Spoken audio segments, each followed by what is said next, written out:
ఏడు వచనాల వరకు ఒక్కొక్క వచనాన్ని చదువుదాం. నీవు అగ్ని మధ్యను నడుచున్నప్పుడు కాలిపోవు, జ్వాలలు నిన్ను కాల్చవు. యెహోవానగు నేను నీకు దేవుడను, యెహోవానగు నేను నీకు దేవుడను, ఇశ్రాయేలు పరిశుద్ధ దేవుడనైన నేనే, ఇశ్రాయేలు పరిశుద్ధ దేవుడనైన నేనే నిన్ను రక్షించువాడను. నీ ప్రాణ రక్షణ క్రయముగా ఐగుప్తును ఇచ్చి ఉన్నాను. నీకు బదులుగా కూషును సేబాను ఇచ్చి ఉన్నాను. నీవు నా దృష్టికి ప్రియుడవైనందున గనుడవైతివి. నీవు ఆయన దృష్టికి ప్రియుడుగా కనిపిస్తున్నావట, ప్రియురాలుగా కనిపిస్తున్నావట కదా. ప్రియురాలు ఏమంటారు? నువ్వు నా గుండెకాయవే, నా కిడ్నీవే, నా నాలుకవే, నా కన్నుగుడ్డువే నువ్వు అంటారు కదా. ఇదంతా ఉత్తదండి. నిజంగా యేసుప్రభు అంటాడు, యేసుప్రభు అట్లా త్యాగమైపోతాడు. నిజంగా నీ కిడ్నీ ఖరాబ్ అయిపోతే నీ భర్త తెచ్చిస్తాడా? నీ భర్త కిడ్నీ ఖరాబ్ అయిపోతే నువ్వు ఇవ్వమంటే ఇస్తావా? ఒకవేళ కన్ను తీసి పెట్టాలి, నీ కన్ను అంటే ఇస్తారండి ఎవరైనా? ఇవ్వరు. కానీ ఆయన ప్రాణమే ఇచ్చేశాడు. ఆయన అవయవాలన్నీ కూడా నీ కొరకు నలుగొట్టబడ్డాయి. ఆయన శరీరం అంతా దున్నబడ్డది, అయినా కూడా సైలెంట్గా ఉన్నాడు, మౌని అయి ఉన్నాడట. బొచ్చు కత్తిరించు అనేదట.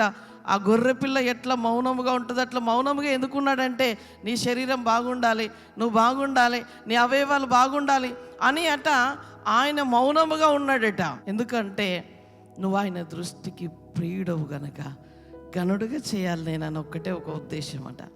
నా దృష్టికి చాలా ప్రేమగా ఉన్నాడు, ఇక నేను ఇతన్ని గణపరచాలి, ఈమెను ఇతన్ని నేను గణపరచాలనే క్రమములో అపవాది చాలా పోరాటాలు తీసుకొని వస్తుందండి.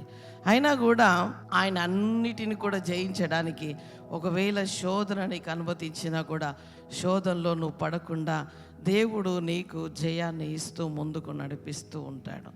జయమే ఇస్తాడు కానీ అపజయమును ఇవ్వడు. మన దేవుడు నీ జీవితంలో ఏం చెప్తాడో అది చేసే వరకు కూడా ఆయన కునుకడు, నిద్రపోడు. నేనే ప్రకటించువాడను, నేనే విడిపించువాడను, నేనే నీ దేవుడను, నేనే నీ పక్షముగా నిలబడి ఉన్నాను.